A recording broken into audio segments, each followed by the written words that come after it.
മലപ്പുറത്ത് നിന്നും കാണാതായ കോളേജ് വിദ്യാർത്ഥിയുടെ മൃതദേഹം തിരുവനന്തപുരത്ത് കത്തിക്കരിഞ്ഞ നിലയിൽ കണ്ടെത്തി. മലപ്പുറം കുരുവമ്പലം സ്വദേശിയായ 19-കാരൻ മുഹമ്മദ് സിനാനാണ് ദാരുണമായി മരിച്ചത്.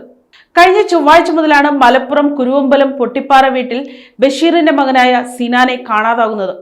ചൊവ്വാഴ്ച രാവിലെ മലപ്പുറത്തെ മഹ്ദീൻ കോളേജിലേക്ക് പോയ വിദ്യാർത്ഥി പിന്നീട് വീട്ടിൽ തിരിച്ചെത്തിയിരുന്നില്ല. തുടർന്ന് പിതാവ് കൊളത്തൂർ പോലീസിൽ പരാതി നൽകുകയും പോലീസ് അന്വേഷണം പുരോഗമിക്കുകയുമായിരുന്നു. ഇതിനിടെയാണ് തിരുവനന്തപുരം മ്യൂസിയം പോലീസ് സ്റ്റേഷൻ പരിധിയിലുള്ള ഒരു റെസിഡൻഷ്യൽ ഏരിയയിലെ വിജനമായ പ്രദേശത്ത് കത്തിക്കരിഞ്ഞ നിലയിൽ ഒരു മൃതദേഹം കണ്ടെത്തിയത്. തുടർന്ന് നടത്തിയ പ്രാഥമിക അന്വേഷണത്തിലാണ് മരിച്ചത് സിനാനാണെന്ന് സ്ഥിരീകരിച്ചത്.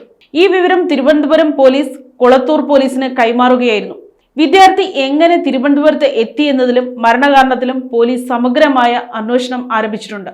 News desk Kottarakkara media.